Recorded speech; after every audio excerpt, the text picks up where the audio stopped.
dolls, welcome back to All Things Plastics. Today's guest is Valerie-Taylor. She's a 24-year-old full-time content creator based in Atlanta. And you may have seen her viral rhinoplasty journey online, especially when she was filming her first week post-op.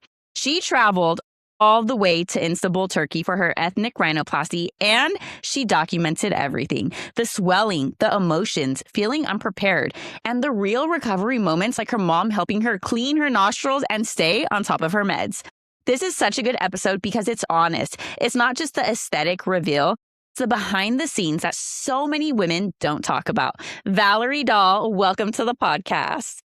Thank you so much for having me. I am so happy to have you on. And we were just talking about this offline. Like, I was hyping her up so much because her content, all her lifestyle, her editing, everything is just it girl, clean girl aesthetic. It's amazing. Thank you so much. That means so much. Vintu, where did you grow up? What were you like as a young girl? Take us back. So we were a military family. So I grew up in Tampa, Florida, and we lived there for 2 years, even though we bought a house there. That was like where we were supposed to stay. But then we moved to South Korea, and then we moved to California and South Carolina. And then finally we were more stable and we lived in Augusta, Georgia. And we still lived there for 10 plus years. And that's where I grew up. And I feel like as a child, I felt like I was very, very creative and all that stuff. And my mom, she, regardless of like where we went, even when we were like across the country, like when we were in Seoul, Korea, she still made us feel like we were at home. So we still celebrated all of these American holidays all the time. So yeah. Yeah, you were everywhere. That must have been kind of cool to see like all the different cultures, all the different backgrounds. But it also kind of makes you open your eyes, especially at a very young age. Like, oh, wow, Yes. This culture, these women look like this. This culture, they do things differently. Was that really eye-opening for you, especially at a young age? Yes, it was. I think what really happened was when you're in elementary school and you're very young and everyone is like the same, like you don't really distinguish differences between people. But then it starts when you really get into maybe Middle school. Yeah, middle school. And that's where when I was in South Carolina, I was in middle school and I went to private school in, southern Very southern. Very cookie cutter, like Very looks cookie cutter, and hair color. like- Yes. Yes, like our school was named after a Confederate general, and then our rival school was named after another Confederate general. So you can That see says a lot. It says a lot about me being a Black woman, and I would just notice certain things, like me being the only Black girl in that class for the first year. Topics about my hair and features that I didn't even were aware that I had. I think one time I was in dance class because they can afford to give us dance class during school. But I remember I was in 4th or 5th grade, and there was this older girl, and obviously she's a white woman, but she like slaps my butt, and she's like, "Oh my gosh, girl, like you have a butt." And that was at the time when Paris Hilton was very much like everybody had no butts, and Skinny, that was anorexic era. tiny. And then I remember I ran home to my mom, and then I cried, and I was just like, do I have a big butt? Like, and I was just noticing like these differences between me and other girls. And also, like, I remember it was picture day and I wanted my hair to be straight, and obviously I can't have for my hair. And I remember I would get so sad about why my hair couldn't be like theirs all the time. Yeah, and that's hard being such a young age and moving around and then growing up in a cookie cutter environment where all the other girls look the same, but I look different. Yeah. Oh my goodness. When did you kind of start getting into beauty, makeups, aesthetics? What age did that kick in? So that really kicked in, I would say, when I went to the University of Alabama. And of course, we all did our hair, we all did our makeup, but I was still trying to figure myself out then. And I don't think I really dived into it until I lived by myself in Florida for an internship. I lived basically in isolation for 6 months because I lived in 30A. And I don't know. Do you know where 30A is? No. Okay. So it's like on the panhandle of Florida. So it's in this top part of Florida. And then how it goes that way. So it's very isolated. And it's also an area where people say it's the Hamptons of the South. So there's not really, it's a very nice area, but you would not see a hairstylist that could do my hair anywhere. So at that time, I just had to figure out how to do my own hair. I was doing glueless wigs, I was trying to figure out my makeup. I didn't even get waxed for 6 months because the nearest wax place was miles and miles away, like maybe 40 miles away up, Hmm. So I think at that time I was teaching myself how to do my hair and my makeup. And then after that, I moved to Atlanta. Yeah, you had to teach yourself how to do everything. You weren't in a community that catered to your hair or your looks and so forth. Mhm. Did you get all that education online, whether it was YouTube or Instagram? Mhm. Where did you kind of pull from to learn how to create your own look? Definitely TikTok for sure, Yeah. for sure TikTok, because I think TikTok was it had transformed from being a dancing app to being just an app for everything. I use it Thank as a Google God. search. I know, thank Because goodness. Like, when when TikTok first came out, I was like, I am not getting on TikTok. I'm not going to be about to be dancing with my grown age on TikTok. Like no one wants to see yeah, that. So cringe. And I then was, it started to be like makeup hacks, beauty, cooking, yeah, recipes. I was like, yeah, okay, I can fuck with that. right. And when it was that, I was like, okay, well, I guess I'm going to start dancing. And it was 2019. But yes, I would search beauty and hair and how girls did this and that. And even to this day, I still would look up soft beauty glam, and I like videos to be quick and fast. But yeah, I use TikTok for everything to figure out what I would get makeup recommendations even on TikTok, Uh like the huh. Hourglass concealer or like the Charlotte Tilbury or anything like that. I would just run to TikTok to find and how to do my makeup. And even at that time, I was 21 Uh huh. going on 22, and I was still using now, this is no shade or to anybody that does this, but I was using mascara for my eyebrows. Like, that's how That's yeah, how, like, no, not good. It was like, that's literally what I mean when I was teaching myself, like, I was yeah. using the wrong products for my wrong, like, how Oh, girl, you had to jump clueless. through hoops to figure out your look and create your Yes. aesthetic and do your makeup and Yeah. do your hair. Yeah, That's exactly. tough because now online, you are a full time content creator and your glam is Yeah. gorgeous. Your aesthetic is gorgeous. Thank Obviously, you. this didn't happen overnight. When did you Mm. start being like, okay, I want to get on social media and producing this content? Well, honestly, that it really didn't happen overnight. It happened way, way, way back in my when I was probably 13, 14 years old. Like, I've known for a very long time that I wanted to post on social media.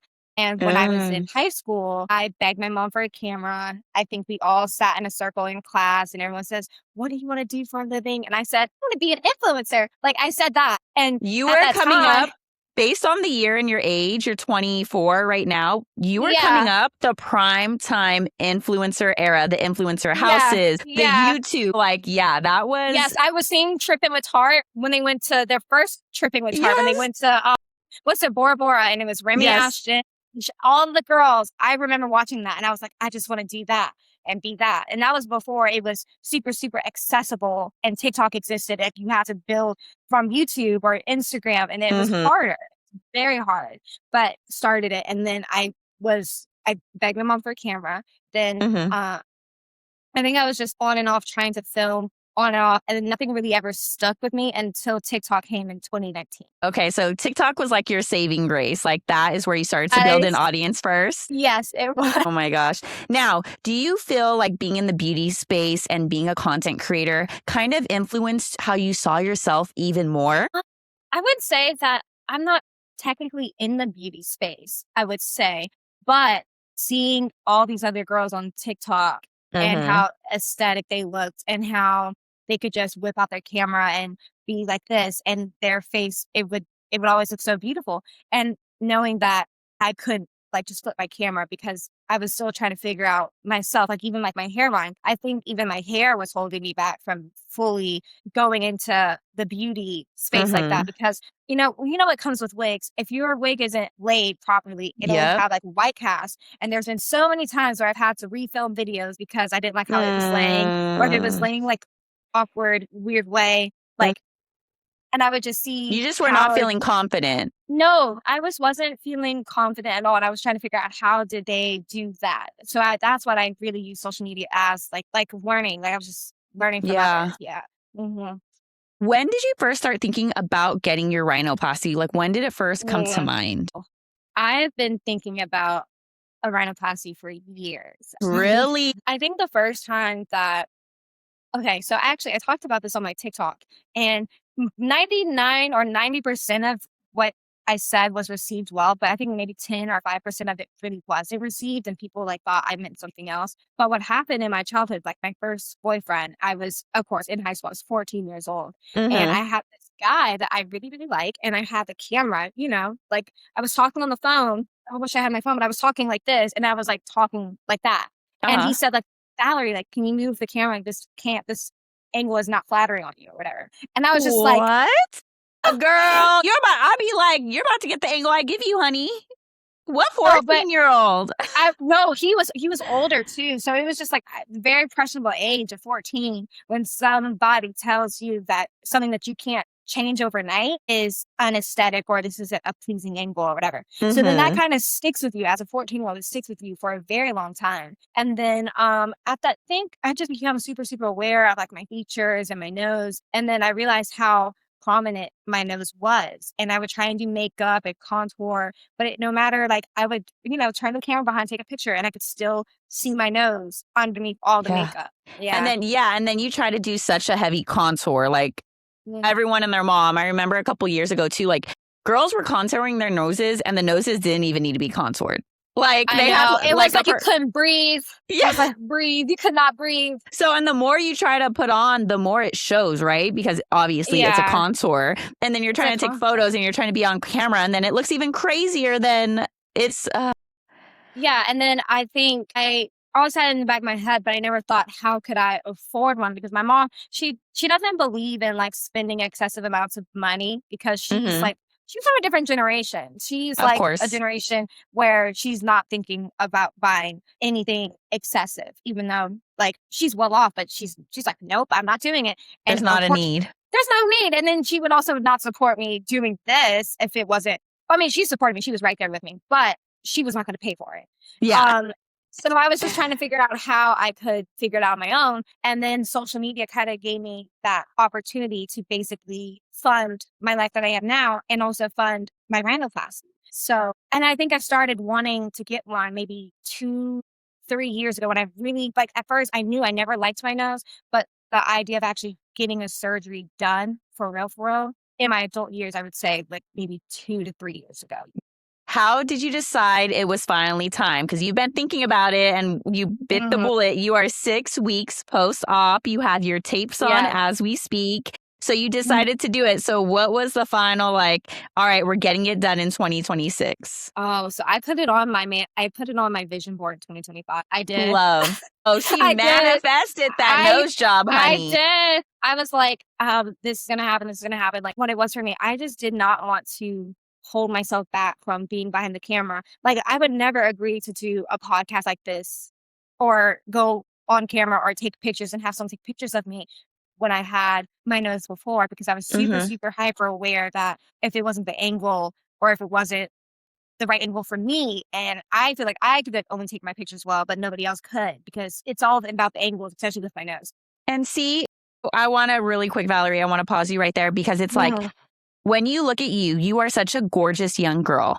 Your Thank you. Instagram it's about lifestyle and positivity and just this girly it girl vibe. But that really goes to show you like even people with minor insecurities, sometimes it could really impact their whole life. Uh-huh. It Just really like you, can. like such a minor thing, it really made you feel uncomfortable. And It did. you just bite the bullet and you're like, look, I I don't need to be did. uncomfortable in my own skin. Like, I want to fix Exactly. this. So what? Exactly. That's exactly how I felt. I was like, this is my life. This is my insecurities that I feel. And nobody else is going to feel them and no one else is going to understand them but me. So Mm-hmm. rather, I'm 24 now, live and freely than feel held back for 10 more years. You know what I mean?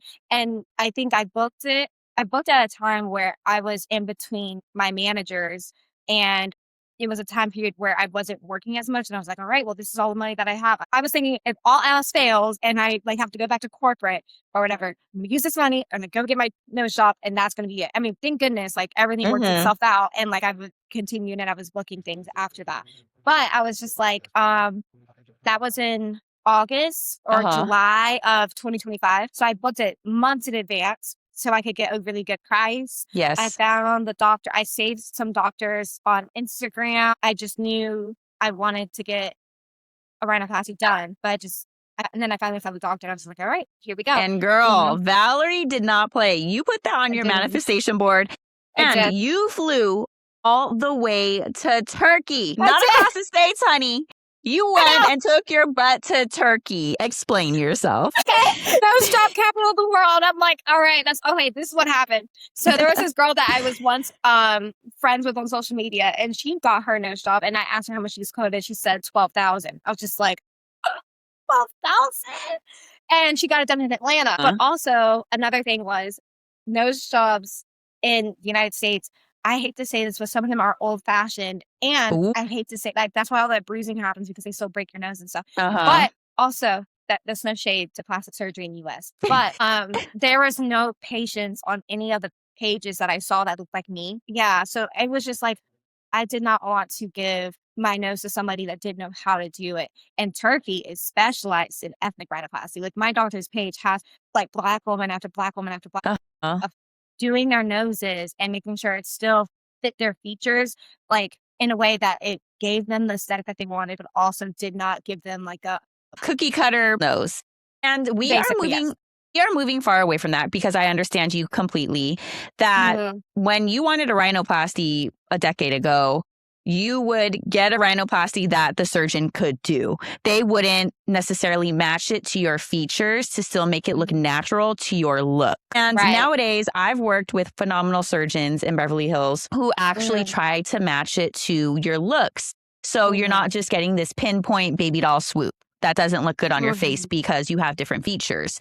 So we Right. are getting away from that. But sometimes if you don't do the proper research and you don't really research your surgeon good enough, you might end up with that cookie cutter nose. And you were Exactly, like, yeah. that's not about to happen. So you went all the way to Mhm. Turkey. I did. I felt, well, honestly, because like all the work that I did see on other women, even if I saw there was a very famous popular doctor that one of my friends went to, her nose looks great, but she's not black.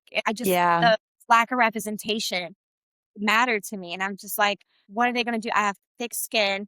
I've got like a different type of nose and texture and all this stuff. What are they going to do to my nose? I did not want to get botched. I just did not want to risk it. How you're so self-aware, Valerie. Like a lot of Mhm. women, when they get plastic surgery, and I think we're shying away from this too, they're just like, oh, he did really good on that girl, or that surgeon did really Mhm. good on this girl. So they're going to do good on me. But no, Mhm. women are actually learning like you need to find surgeons that specialize with your body type, your ethnicity, Mhm. all of that, because it all matters. And you were so self aware. You did the proper research and you found a Mhm. surgeon that specialized in ethnic rhinoplasties. Exactly. What research and how long did you research beforehand before you chose your Mhm. surgeon? I did research for about a year on and off. I I had a friend, I used to work corporately, and she got a rhinoplasty years ago. And I asked her where she went, and she said that she went to Colombia. And I was like, okay. And then I think that's where I started like my hunt when I was still in doing corporate. And then I would look here and there, and then I would find a couple doctors. I followed them for maybe, I think in that same time period, I followed like 3 doctors that I was really liking. And then Mm-hmm. I think one was Beverly Hills or whatever, which was very expensive. One was, I think, Colombia, like Colombia based, and then one was in Turkey. And all these 3 different doctors, I just kept leaning towards the doctor in Turkey. Like, his work Uh-huh. was exactly how I wanted my nose to look, exactly to the T. I had all of my inspo pictures that I had were from his page. And I was just like, you know what? I think this is going to be it for me. And then I asked them, I got a quote, and they gave me a really great quote. And I think that's just where it just said and done. Now, as this being your first surgery, did you have any fears at all, girl, of traveling abroad? No. No, you were going to No. go get that rhinoplasty weather. I was like, okay, like me and my friend, my best friend, we went to dinner before I left because I think everybody wanted to say goodbye to my old nose. So I went all with my friends Love everywhere. that. And RIP to the old nose. I know, yes, I'm having a nose reveal party soon. Actually. Iconic. Yes. Then it's like, okay, trading out bandage for bandage. I'm gonna wear bandage dresses. You know? Yes, that's Hmm. fire. That's a cute little Yes. aesthetic. Yes. Oh, no, I had no fears at all because also not only did somebody very well known get their nose done from that same doctor, but another content creator that I am Like, I love her stuff as well. She's a pink girly, very chic, very whatever, but she had got her nose done and it looked really, really great. And I'm like, if these people trust this doctor, I feel safe. And they also offered transportation and room and board with their package as well. So I Okay. knew that I would ride to and from the airport, to and from the doctor's office, and they all worked together. And he had all this personal assistance and all this stuff. But sorry, backtracking. Sorry. When me and my friend went to dinner, she was like, "You're very like."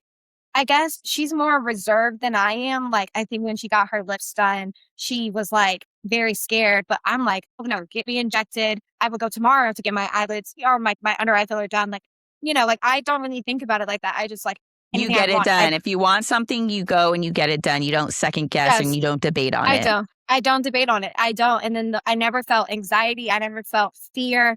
I never felt any of it at all. I was always super excited because I knew this is exactly what I want to do, and this is exactly who I want to touch my lips. Rhinoplasties, as you stated, are expensive in the US, especially LA, Beverly Hills. Mm, Rhinoplasties are going anywhere from $15,000 to $20,000. that's What insane. price were you offered in Turkey, and was it way better than the US? It was. So, I think I'm gonna say this now because they had told me that this is actually the original price, but I was quoted €5,000. And yes, but their actual quote is €6,000, but I was quoted Okay. 5,000. What does that translate to US dollars? I think it translates to about, like, 7 It's something. really good. That's like a rhinoplasty price 10 years ago. Nowadays, it's Yes. hard to find a rhinoplasty price for $7,000. It and then, well, in total, I think I gave them 7 or 76, around like $7,600 for nose, room, and board, and all of that for like 10 days stay. Yeah, so it was all together. Oh I paid my my deposit goodness. to save my spa, which was 1,000 euros to do the deposit. So in total, I spent 7 something something, or like 8 That's something. really good for room and board, Mm. transportation. Oh my goodness, that's really unheard of nowadays. No wonder why all the girls are going to Turkey, honey. Yes, everybody was there. Like, I walked into the hotel the first day, and the lady, she was sitting there. She got her nose done. She had her facelift. Her husband was right there. The next guy, he got a hair transplant. It's like a full rotation of patients in and out, and everybody's not judging anybody. Everyone's just like, "What did you get? Oh, I got Yeah. this. What'd you get? I got that." It was very much non-judgmental. Everybody is there for a reason. What was surgery day like for you? Were you anxious? Were you excited? I was nervous, but I was excited. It actually snowstormed the morning of my surgery. In So we Turkey, was it snowstormed? Oh my Yes, well, for me, gosh. it snowstormed. I'm from the South. That was the most snow I've ever seen. So, it snowed that morning, and we were supposed to go at 6 a.m. to the hospital to get set up, and the driver, he was like, "I can't get to you right now. I'm trying to figure this out, but the snow and all this stuff." So I was just like, "Is my surgery happening today?" Like, I really want it to happen today. And then we went downstairs around 7 o'clock, and the staff were so diligent and so amazing. Hmm. They were very, very thoughtful. They were like, "Okay, well, let's call and do XYZ." And then the driver ended up being able to make it. And then we drove through the snow. And everybody else was driving through the snow as well. But it was like, I don't know if it was necessarily unsafe, but the wheels did get stuck. The wheels did Girl.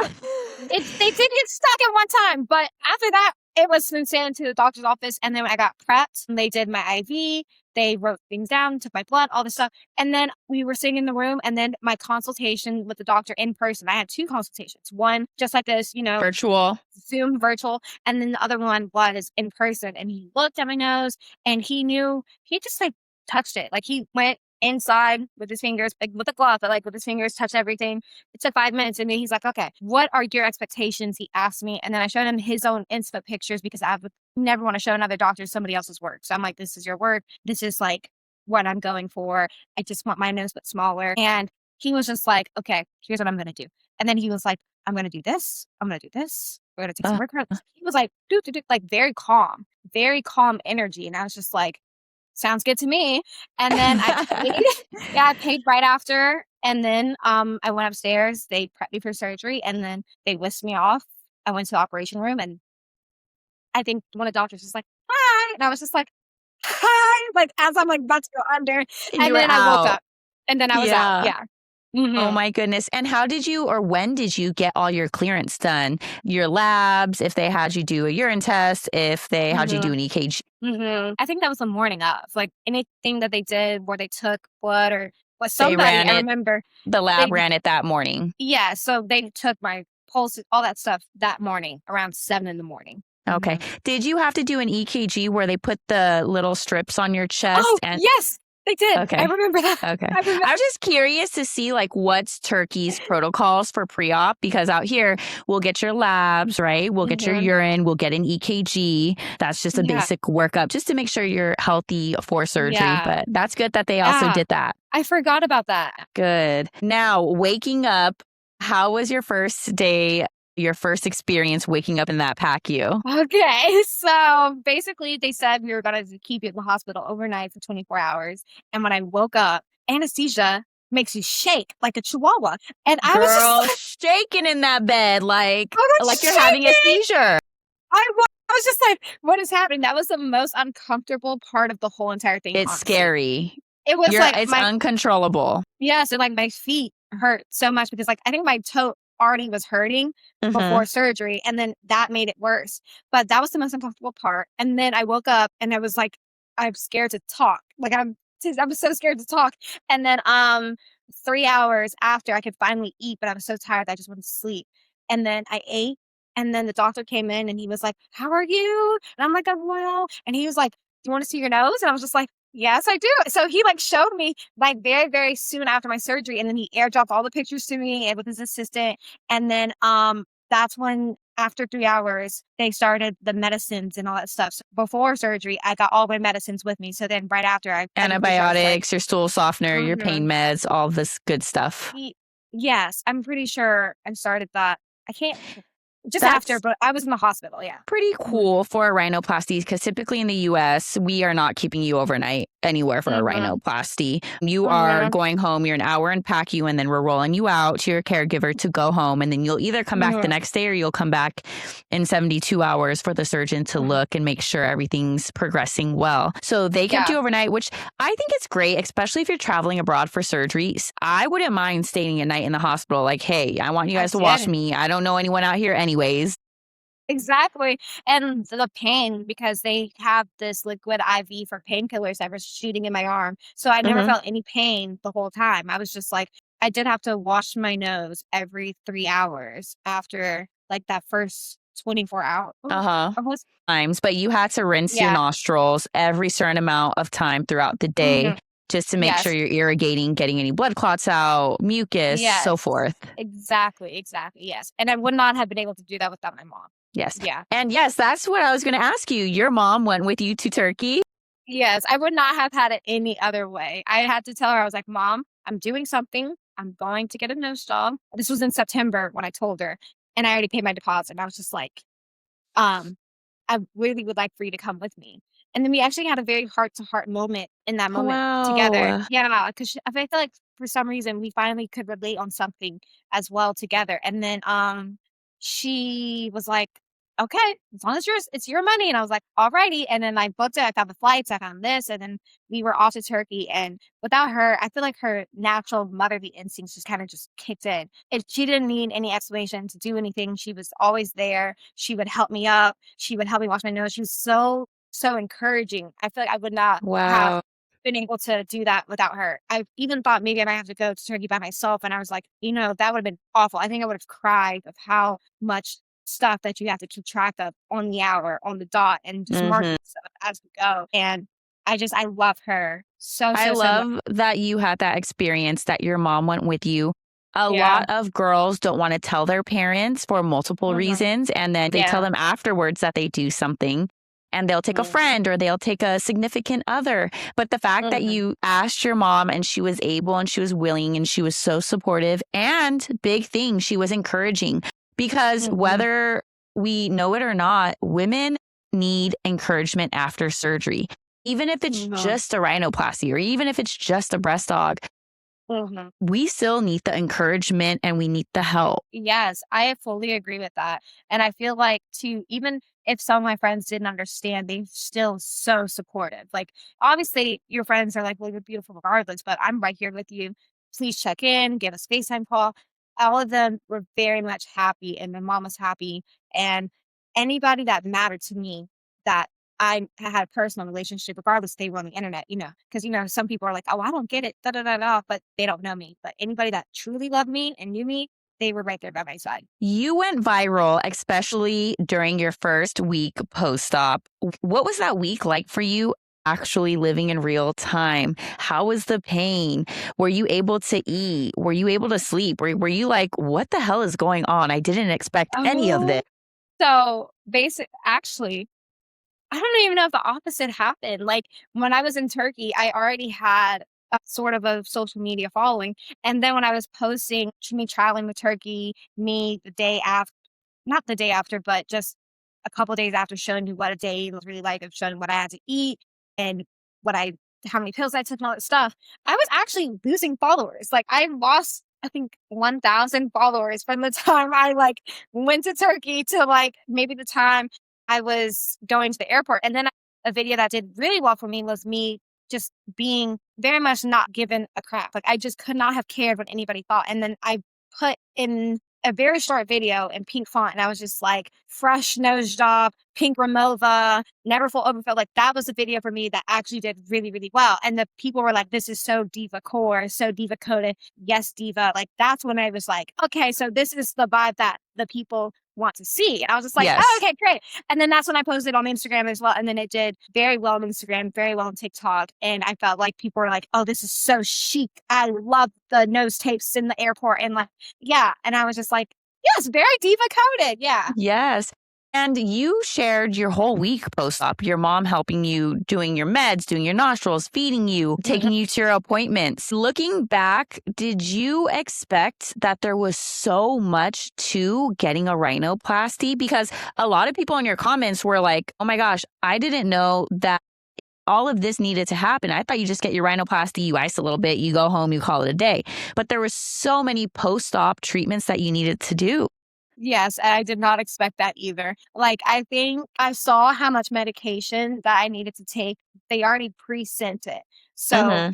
when I sent my deposit, then they sent Give you the paperwork with all this medication. Yes, with all the medication. And I was just like, okay. Like, I really didn't think they were gonna make me take all that. And then sure enough, I get there, and then the I think the pharmacist, or they have like everything on hand. So I never had to go to a pharmacy. They just brought all the beautiful. medicine in, and she's like, you take this, then you take this at this time. It was like a staple pamphlet, like 3 pages of Uh-huh. medicine. And it was just like, better wash with this. And it was just like, boom, boom, boom. And I was like, I did not know it was going to be this intense. And I would dread every 3 hours having to get back up to go and wash my nose, because the water had Uh-huh. to go from here and drip into this nostril. And I was like, I couldn't do it was really funny now. But at the time, I would never do it again, but I'm glad I did it. And I'm so glad you shared your whole journey, because that just goes to show Mhm. even a simple procedure still takes so much maintenance. Yes, it was, but I'm very happy. You did make a comment saying that you kind of didn't feel fully prepared. What did you mean by that in regards to supplies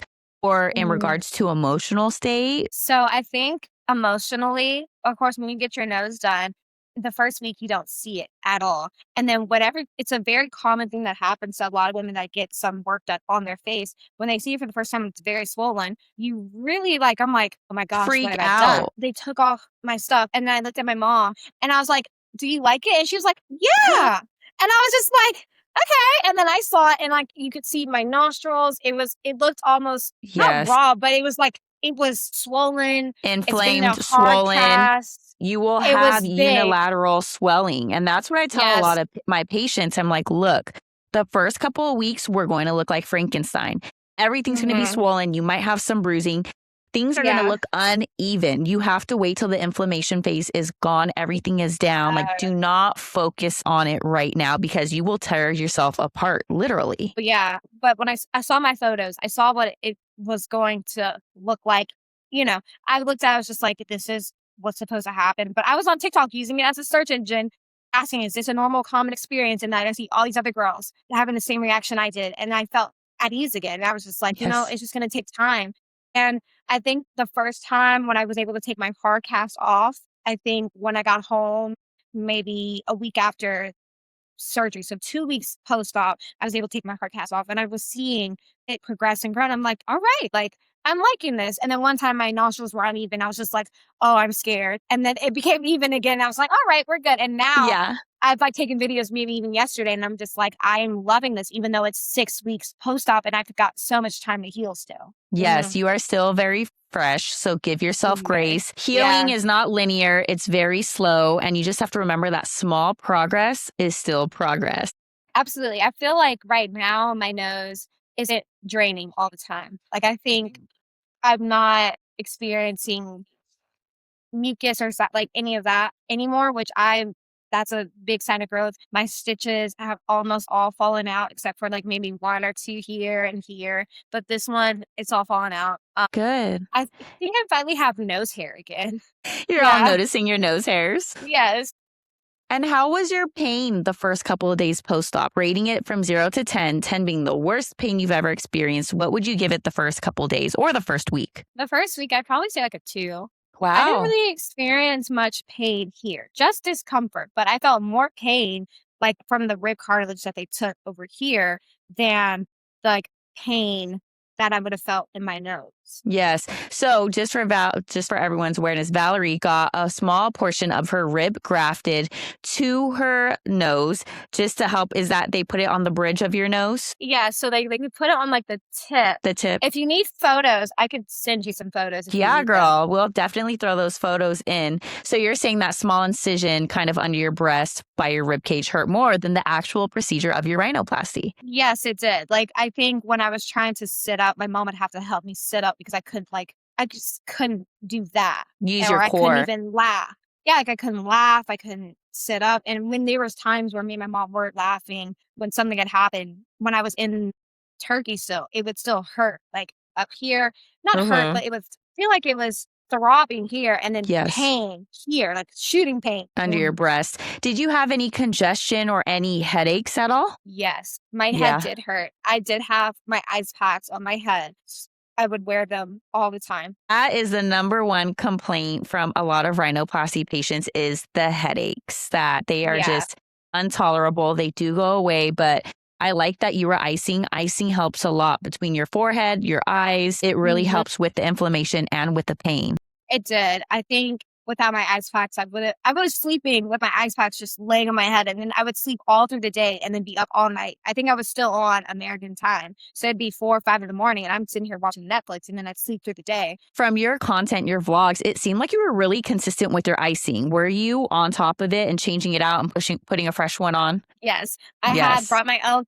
I bought stuff on Amazon and I brought it to Turkey. And that's the part I felt like I was maybe unprepared for because for some reason I thought that I needed those products that I brought immediately after. And no, like you don't need those products. Yeah, you would need those products when you get home and it's been like maybe a week post-op. That's when you need like the sinus spray because they gave me some do you know what I was talking about when you have to shake it in a bottle? Was it a normal saline Yeah. flush? Saline Yeah. solution. Yeah, Saline flush. solution. Yeah, so they provide all of that. They had provided the saline solution, the bottles, Yeah. all the gauzes I'm not gonna have to take off, anything like that. But I did bring a ice pack for my eyes, but instead I used it as my head, so I would wrap it around my head, For and your then I forehead. had yes, and I had 4 different ice packs, so we would just change them out and just switch them out, so I always had cold ones all the time on my head. And a great tip to whether you're getting kind of a rhinoplasty or if you're getting like a blepharoplasty, using frozen peas and separating them into little baggies, whether they're the snack bags or the sandwich bags. The peas really help mold to your nose or to your forehead or to your eyes rather than like buying those circular eye patches and they're kind of hard and like a rock and trying to fit it on your eye and they're all lopsided, especially if you freeze it kind of janky. Frozen Yeah. peas are a game changer. That's what I recommend to all my patients. And they say it works for them and it's very cost effective too. Did you feel that you over shopped on Amazon for post-op supplies or do you feel like you kind of had it down and you didn't overspend? Because I see a lot of girls out there thinking they need everything under the sun and they end up spending hundreds of dollars and it goes to waste. Yeah. Well, yes and no. I feel like I bought the products at the wrong time because I thought I would need it while I was in Turkey. But when I got right back, once the saline solution ran out, I had my saline solutions that I bought on Amazon. And then when I had to start taping my nose, I had the nose tapes and stuff that I bought. And I Did you remember buy a I bought, wedge for the bed because you had to sleep elevated? no, I just have my pillow. I just lifted it up. But I think I bought like Arnica, those mini pillows. Yes. I never used those. I never used those. Girl, you should have used the Arnica and bromelain. You can start those 2 to 3 days preoperatively. I'm actually doing a reel about that this evening. I'm doing a TikTok, like the supplements and the things that you need before surgery. Arnica, if anyone is interested, it's an herbal supplement. They sell it at CVS, Walgreens, Walmart. It helps with inflammation and swelling. And you start that 3 days before surgery, and most surgeons approve it. And you go ahead and you take that the first week of surgery, and bromelain as well. That helps with bruising and swelling.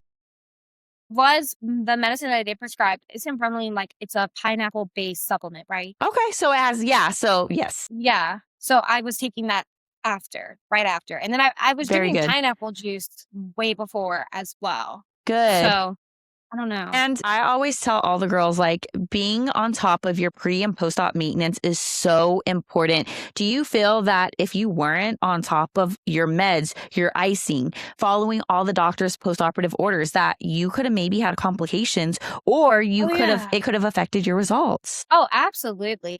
I think right after he took it off, he gave me, now this is for whatever your doctor says, because every doctor is different. I've heard people say, oh, I hate nose retainers, or I like them. But he said nose retainer 24/7 for a month. And I was like, okay, I'm going to do that. I did that for a month. I never took it out unless I was, washing my nose, because I was so scared that my nostrils would become uneven. And I was scared that it was going to heal maybe uneven. I think even trying to go back to life as usual or as normal, or starting to drink and all this stuff without being cautious, I felt like would have affected my surgery. And I'm like, I didn't go all the way across the globe just to get, just to not be to not do what you're supposed to.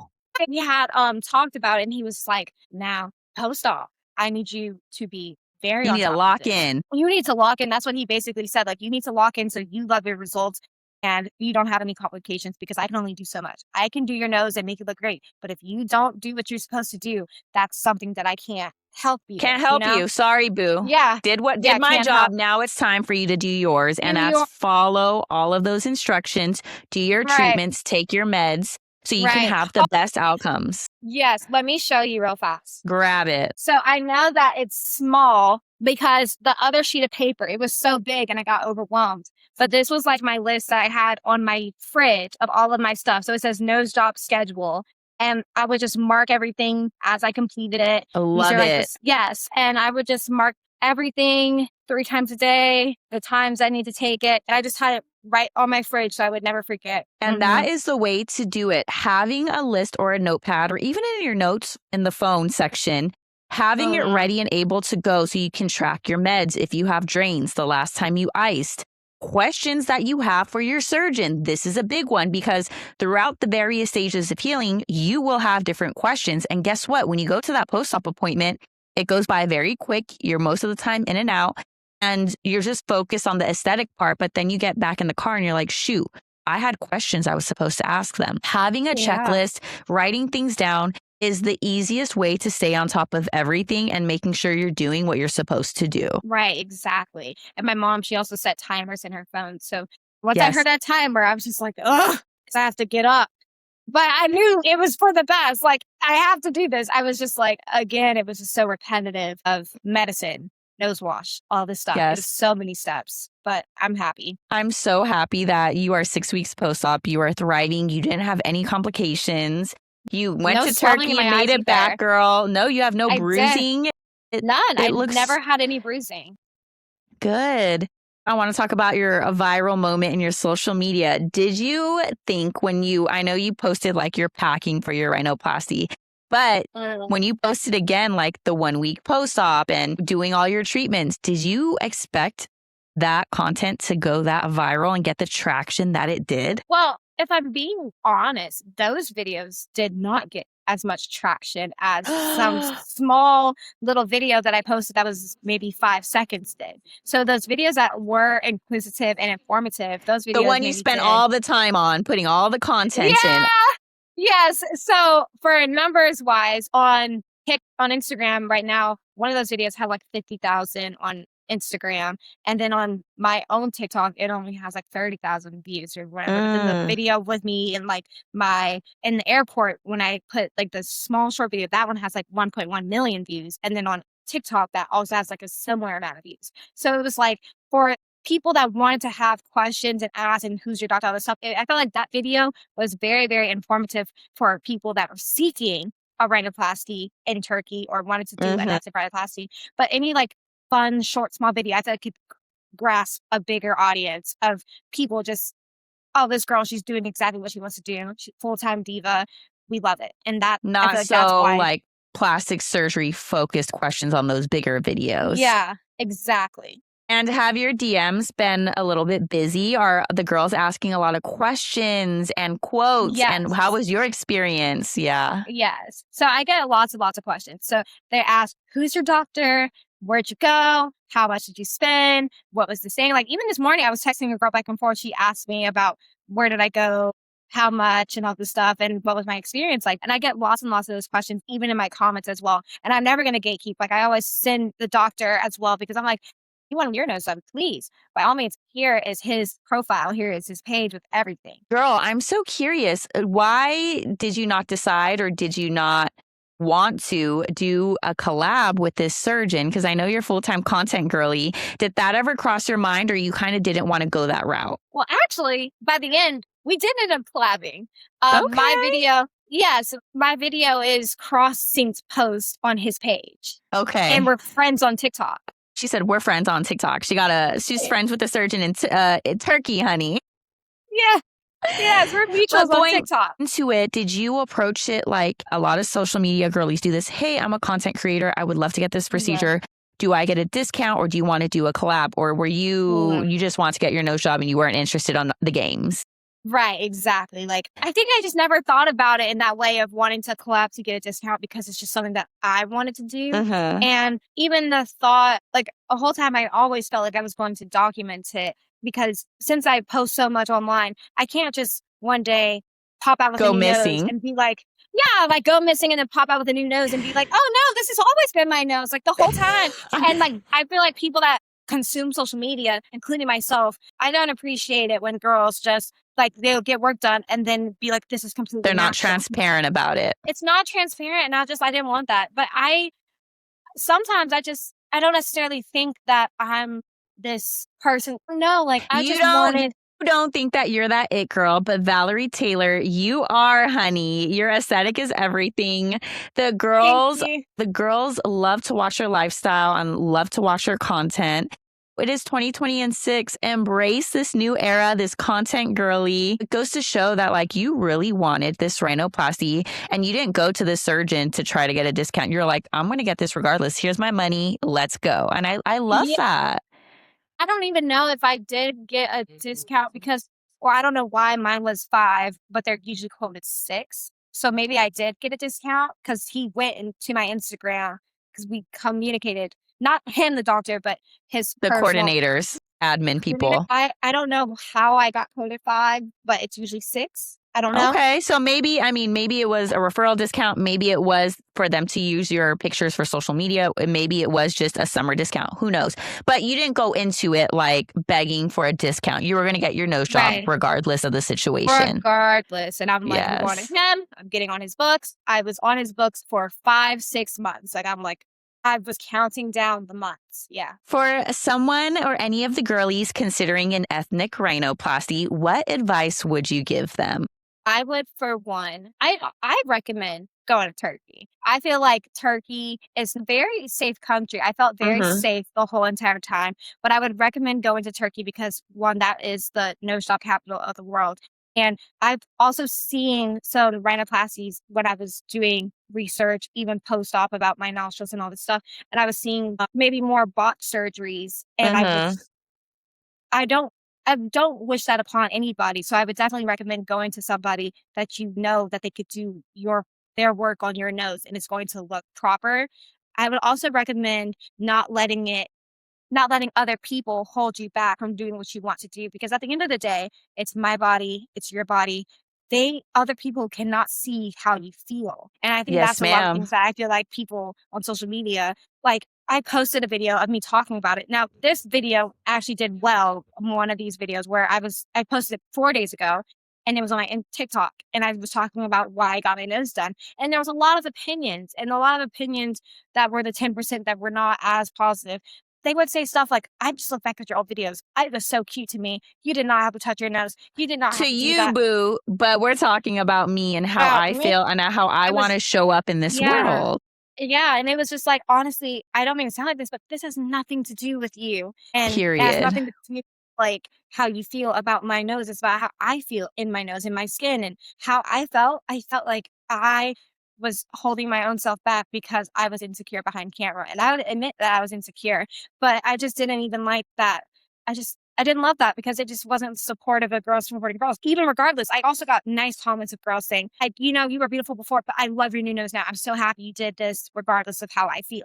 And I And was like, that's a thank girl's you. girl right there. Right. And that's that. So I definitely say for other women that want that, definitely don't listen to outside noise. Listen to what you feel like in your heart. Because at the end of the day, you are the only person that knows exactly how you feel. And just do your research and Yes. bring somebody that you trust that will help you. And Yes. I hope it just makes them very happy as much as it's made me very happy. And you said that so beautifully. Valerie, Oh, thank you so much for being honest and sharing your full journey. thank you so much for having me and being able to talk about my feelings. I have never talked about my feelings of this in depth like this on just talking about it, because I feel like even if I did talk about it on social media, I feel like comments again. Well, I know this is going on social media, but like on my platform, I feel like the comments would even misunderstand what I'm trying to say again. So I'm just Yeah. happy that I could just talk it out. And this is you showing the real behind the scenes of plastic surgery, not Yeah. just the aesthetic results and looking beautiful, but we're talking about the swelling. We're talking about the support. We're talking about the emotional state that happens to so many women and a lot of the unprepared moments. Mhm. So, conversations like this and coming out and speaking and sharing your surgery journey is what truly helps other women make informed decisions.